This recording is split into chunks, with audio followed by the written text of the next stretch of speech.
From defying his parents in order to become a fighter, to being quite the politician in Russia. Yes, shocking, right? Don't forget to continue watching because the story of this fighter is going to blow your mind.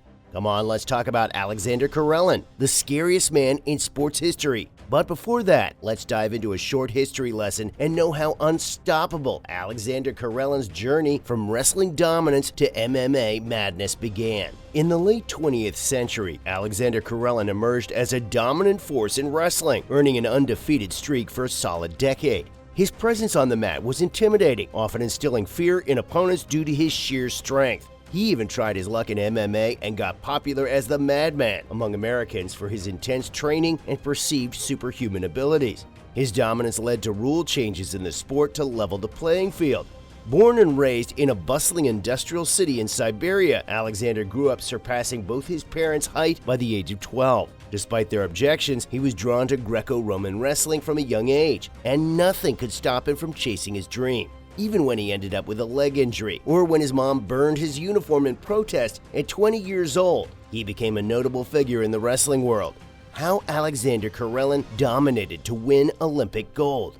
At the Soviet Union Championship, Alexander faced tough challenges, including a concussion, but reached the finals against Igor Rutsky, who had previously defeated him. Alexander won the bout using his signature move, the Karelin lift. That marked a crucial moment in his wrestling career. Karelin also became his nickname from that point on. At the 1988 Olympic Games in Seoul, Alexander showcased his power and agility, dominating his opponents while making his way to the finals. Despite facing a disqualification, he fought Wrangel Jarofsky in the gold medal match. It was a tense bout, with Jarofsky initially taking the lead, but Alexander made a strong comeback. He won the match and became the youngest Olympic Greco-Roman wrestling heavyweight champion.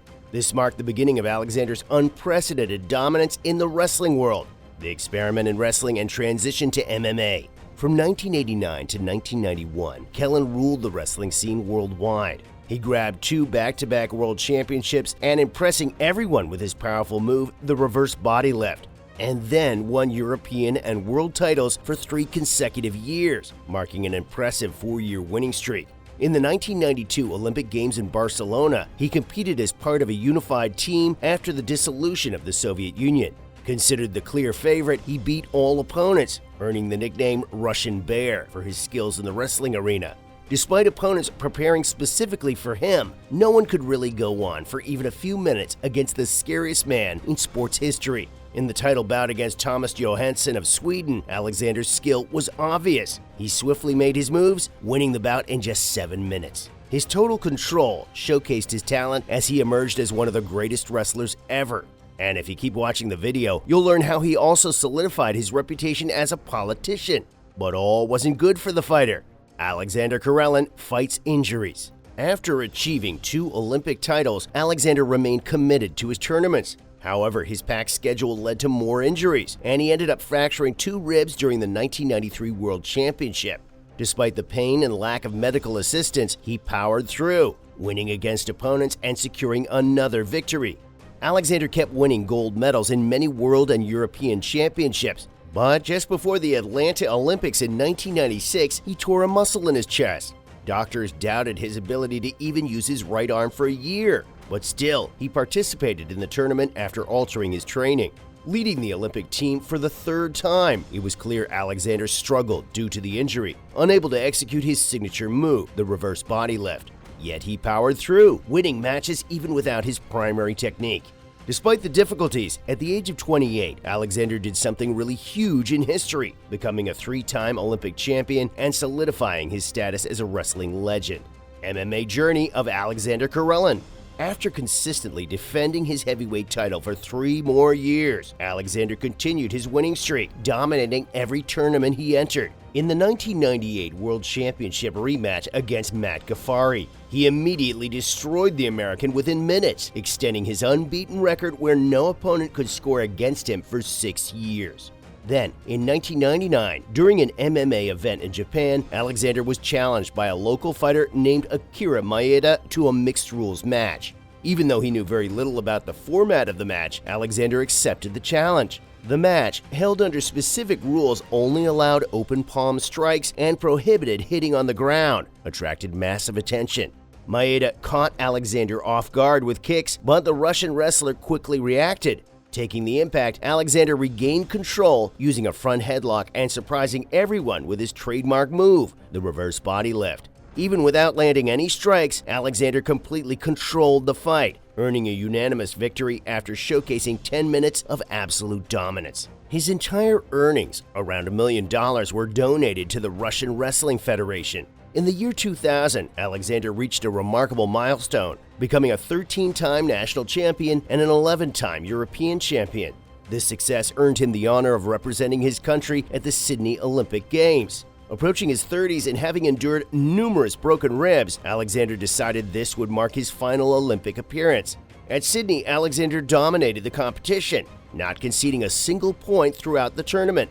He made his way through the rounds, and it was obvious that he would become the first wrestler to secure 4 Olympic gold medals. Before this event, there were rule changes concerning the over-under position. If a wrestler released the grip first during a tied period, they'd be penalized with a point.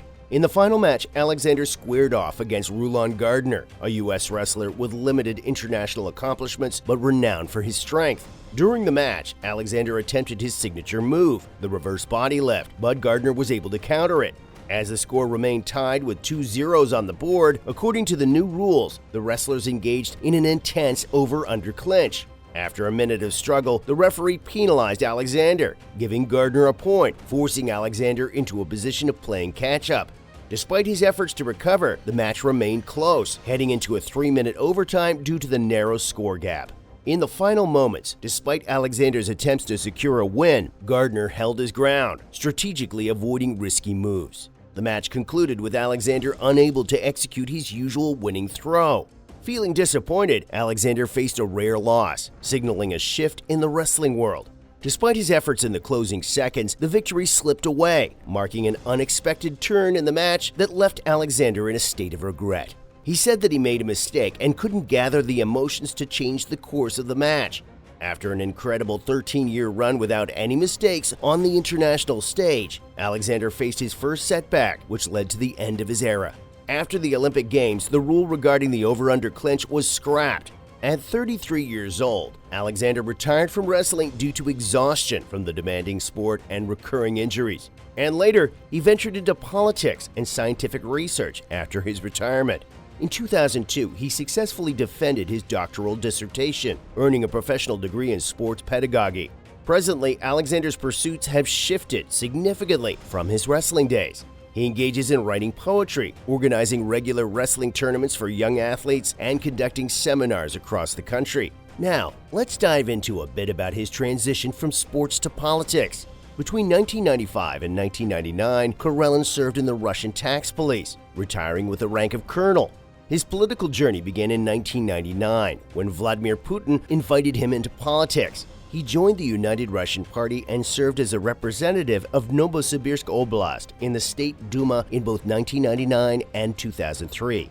Later in 2007, he represented Stavropol Krai in the Duma, specializing in international affairs. He extended his political involvement by joining the Putin team in 2017, a movement advocating for Vladimir Putin's policies. In 2020, Karelin was appointed as a senator from the Legislative Assembly of Novosibirsk Oblast in the Federation Council.